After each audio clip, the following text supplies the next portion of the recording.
तो जिसके लिए आपने दुष्कर्म किया, कोई आपके नहीं तो साथ जाएगा, नहीं तो आपके काम आएगा।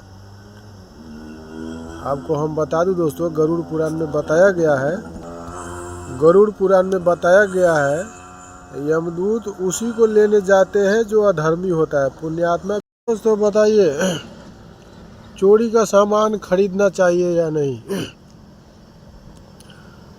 ये बात तो आप सब लोग भी जानते हो कि चोरी का सामान नहीं खरीदना चाहिए, लेकिन फिर भी लोग खरीद लेते हैं। जानते हो चोरी का सामान क्यों नहीं खरीदना चाहिए? पहले ये बात बताइए, पहले इसका चर्चा करते हैं। चोरी का सामान इसलिए नहीं खरीदना चाहिए, सबसे पहले तो चोरी का सामान भूलकर भी नहीं खरीदना चाहिए। क्यों नहीं खरीदना चाहिए? क्योंकि चोरी करने वाले को जितना पाप लगेगा, चोरी का सामान खरीदने वाले को भी उतना ही पाप लगेगा। उस पाप से आप बच नहीं सकते हो। अब सवाल उठता है कि जानबूझ के यदि खरीद लिया आपने तो उसका तो भैया आपकी मर्जी है, लेकिन गलती से आपने खरीद लिया चोरी का सामान, आपको पता नहीं था कि वो सामान चोरी का है, लेकिन आपने खरीद लिया, तो उससे बचिएगा कैसे? आप सोचिएगा इस सामान को फिर से बेच के हम इससे बच जाएंगे, तो भैया चोरी का, ऐसे में तो चोरी का सामान खरीदने का भी पाप लगेगा और चोरी का सामान बेचने का भी पाप लग जाएगा आपको। तो ये बचने का रास्ता नहीं है। हमें बताएंगे, पहले हम अपना एक कहानी आपको बताते हो। हमने कभी कोई चोरी का सामान नहीं खरीदा है, लेकिन फिर भी बताता हूँ। और एक बार जब हम पता नहीं मलेशिया से आए थे कि शायद लुधियाना शायद मलेशिया से आया था, और हमारे बाबूजी एक बिता का एक रेडियो ख़रीदा था। तो हमने तो हमेशा देखा था वो बड़ा वाला रेडियो बजाता था, और वो बड़ा वाला भी था, और जो एक हाथ का रेडियो होता है, और एक बिता का छोटा वाला भी रखा था। तो हमने उनसे पूछा, बाबूजी ये रेडियो छोटा वाला दो रेडियो, बड़ा वाला भी छोटा है, दो रेडियो रखे हैं? तो बोलता है कि हाँ ये छोटा रेडियो एक आदमी से ख़रीदे हैं गांव में। हम बोला आदमी से ख़रीदे, कितना में? तो बोलता है कि कम में सस्ते में ख़रीद लिए हैं। जब खरीद के पैसा उनको दे दिए तब वो बताते हैं कि ये चोरी करके हमने लाया है। तो हमारे बाबूजी बोलता है कि चोरी करके ले आ गया, हमारे जैसे भगत आदमी को तुमने चोरी का सामान दे दिया, लाओ पैसा। तो पैसा दिया नहीं, वो लेके चला गया पैसा, और हमारे बाबूजी पैसा वापस ले नहीं सके उनसे। तो हमको तो अच्छा नहीं लगा, लेकिन फिर भी हमारे बाबूजी जब तक थे तब तक उसको यूज़ किए, उस रेडियो को। और उसके थोड़े ही दिन बाद में हमारे बाबूजी परलोक सिधार गए। तो उस रेडियो को हमने रखना उचित नहीं समझा, इसीलिए उस रेडियो को हमने ब्राह्मण को दे दिया। वो लाइन पर करंट पर बजाने वाला रेडियो था वो रेडियो, और उसका कोड, वो जो वायर होता है, वो सब ब्राह्मण को हमने दे दिया, एक पंडित जी को। तो यही उपाय है दोस्तों, यदि आप चोरी का सामान खरीद लेते हो तो इससे बचने का रास्ता वो सामान बिक्री कर देना नहीं है। बिक्री कीजिएगा तो बेचने का भी पाप लग जाएगा, और ख़रीदने का तो पाप लगा ही। तो उसे बचने का रास्ता यही है कि उस सामान को आप किसी संत महात्मा को या किसी ब्राह्मण को दान में दे दीजिए, उससे बचने का यही रास्ता है। लेकिन चोरी का सामान भूल कर कभी भी नहीं खरीदिएगा, वरना खरीदने वाले को, जो बेचने वाले को जितना पाप लगेगा उतना ही पाप आपको भी लग जाएगा, खरीदने वाले को भी उतना ही पाप लगता है। तो चोरी का सामान भूल कर भी नहीं खरीदना चाहिए, ये बहुत गलत है। आप लोग जानते हो जो गलत, ही आजकल के ज़माने में गलत क्या है सही क्या है कौन नहीं जानता है। 5 साल का बच्चा है वो भी जानता है, लेकिन जानबूझ के जानते हुए भी गलत कर जाता है, और दुख और कष्टों का भागी बनना पड़ता है। आप लोगों को बता दूं दोस्तों, नर्क जाने का जो कारण होता है ना, वो पाप होता है। ये आप लोग जानते हो, नर्क जाने का कारण पाप होता है। लेकिन पाप आदमी करता क्यों है? पाप करने का कारण क्या होता है? आदमी पाप कर लेता है लोभ और मोह के बस में हो करके। जब आदमी लोभ और मोह से रिश्ता तोड़ ले, मतलब लोभ और मोह हमेशा के लिए त्याग दे, तो कभी ना तो कोई गलती करेगा, ना ही तो पाप करेगा। गलती भी करेगा तो छोटा मोटा गलती करेगा, जिसका उतना सज़ा नहीं होगा, हल्का फुल्का सज़ा देके उसको क्षमा दे दिया जाएगा, ऐसा विधान बताया है पुराणों में। लोभ और मोह होने के कारण ही पाप कर्म करता है, और उसी पाप कर्म के कारण दुर्गति होता है, और उनकी सदगति नहीं होती है, नरक में जाना होता है, और अच्छी लोक में उनको नहीं जाना होता है। और आपको एक बात बता दूं मित्रों, ये जो दुख और कष्ट का कारण है ना, इसका भी कारण है लोभ और मोह ही है। दुख और कष्ट का जो कारण है ना, ये लोभ और मोह ही इसका कारण है। आप लोगों ने रामायण देखे होइएगा, रामानंद सागर जी का रामायण। रामायण में भगवान श्री राम जब सीता को त्यागने की बात आते हैं, जब जनता के द्वारा सीता को त्यागने की बात आते हैं, तो भगवान श्री राम अपने मुंह से कह नहीं पाते हैं जानकी जी को कि आप यहाँ से जंगल में चली जाओ, और विवश हो जाते हैं, कुछ कह नहीं पाते हैं जानकी जी को। तो महात्मा वशिष्ठ जी के पास भगवान श्री राम जाते हैं, अपने गुरु जी के पास, उनके आश्रम में, और महात्मा वशिष्ठ गुरु वशिष्ठ को बताते हैं अपनी वो समस्या। बताते नहीं है, वो बताते हैं कि वो किसी समस्या से परेशान है।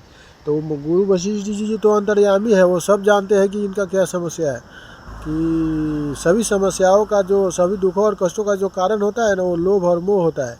आप अपने दिलो दिमाग से, अंतरात्मा से लोभ और मोह को हमेशा के लिए त्याग दीजिएगा, तो वो दुख और कष्टों से उस दुख और कष्टों जैसा कोई भी समस्या से आपको समाधान मिल जाएगा। तो ये बात आप सुने होइएगा दोस्तों, रामायण में दुख और कष्ट का जो कारण होता है ना, वो लोभ और मोह ही होता है।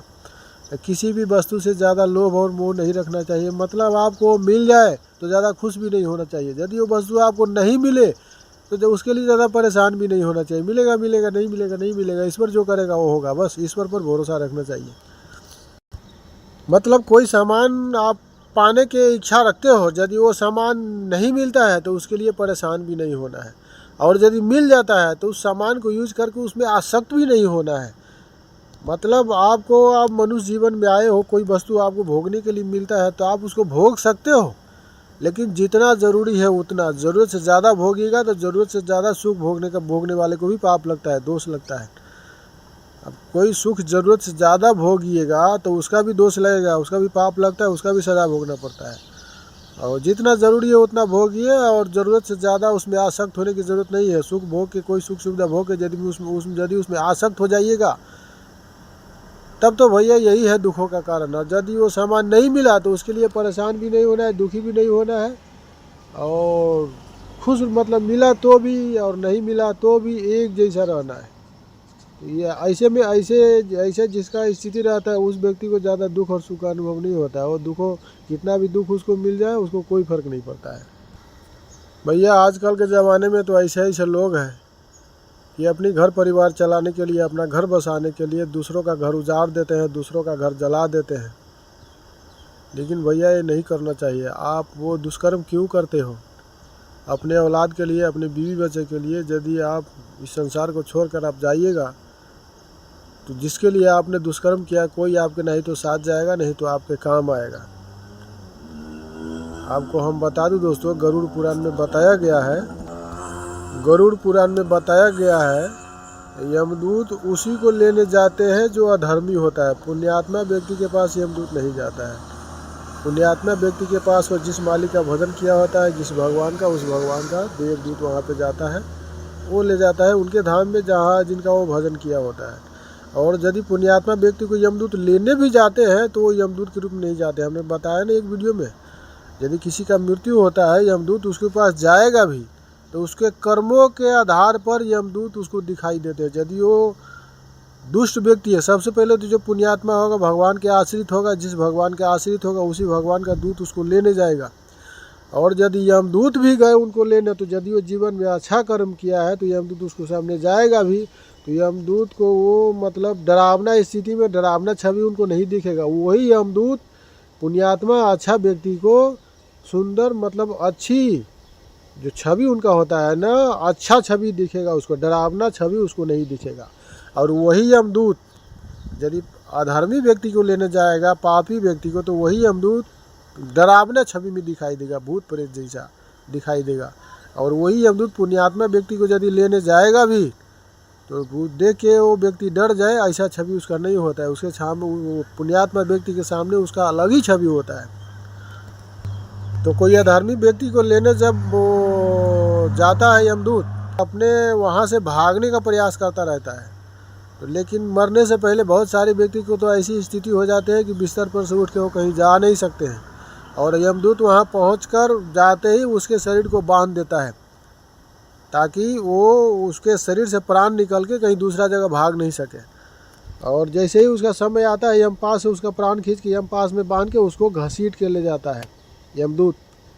उस मरने वाले व्यक्ति को, अधर्मी व्यक्ति को घसीट के ले जाता है, और रास्ते में ये बताते हुए जाता है। और रास्ता जो होता है ना, वो बहुत कठिन रास्ता होता है, गरम बालू वाला, गरम पत्थर वाला, कांट वाला, मतलब दुख और कष्टों से भरा रास्ता होता है। वो शीशा तोड़कर फेंका होता है और इसके बाद में वो यमदूत उसको ले जाता है घसीट के और कोड़ा से मारते हुए ले जाते हैं। यमपास से कोड़ा से डंडा से मारते हुए ले जाते हैं और उनको बताते हुए ले जाते हैं कि तुमने ये फलाना फलाना पाप किया है, नर्क में जाके तुमको ऐसा ऐसा सज़ा भोगना पड़ेगा। और दुर्गति दुष्ट तरीक़ा से गलत तरीक़ा से बहुत दुखों और कष्टों के साथ उसका सामना होता है उस रास्ते में।